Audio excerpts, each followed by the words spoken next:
So നിങ്ങൾക്ക് last date of അഡ്മിഷൻ്റെ 15 ദിവസത്തിൽ കൂടുതൽ സമയമുണ്ട്. ആ സമയത്താണ് നിങ്ങൾക്ക് ഡിസ്കണ്ടിന്യൂ ചെയ്യാനുള്ള താല്പര്യം വരുന്നത്, ഫീസ് റീഫണ്ട് ആവശ്യമായി വരുന്നതെങ്കിൽ നിങ്ങൾക്ക് ഫുൾ റീഫണ്ട് ലഭിക്കും എന്നുള്ള കാര്യമാണ് മനസ്സിലാക്കാനുള്ളത്.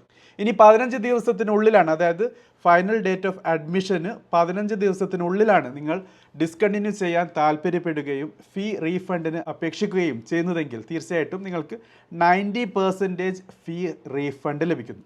അതല്ല, ഫൈനൽ ഡേറ്റ് ഓഫ് അഡ്മിഷൻ കഴിഞ്ഞു, പക്ഷേ 15 ദിവസത്തിനുള്ളിലാണ്, അതായത് ഫൈനൽ ഡേറ്റ് ഓഫ് അഡ്മിഷൻ കഴിഞ്ഞ് 15 ദിവസത്തിനുള്ളിലാണ് നിങ്ങൾക്ക് ഈ ഡിസിഷൻ വരുന്നതെങ്കിൽ, തീരുമാനമെടുക്കുന്നതെങ്കിൽ നിങ്ങൾക്ക് 80% ഫീ റീഫണ്ട് ലഭിക്കുന്നു. അതല്ല, 15 ദിവസം കഴിഞ്ഞ് 30 ദിവസത്തിനുള്ളിലാണ് നിങ്ങൾ ഡിസിഷൻ എടുക്കുന്നത്, ഫീ റീഫണ്ടിന് അപ്ലൈ ചെയ്യുന്നതെങ്കിൽ 50% 50% of your fee you will get back എന്നുള്ളതാണ്.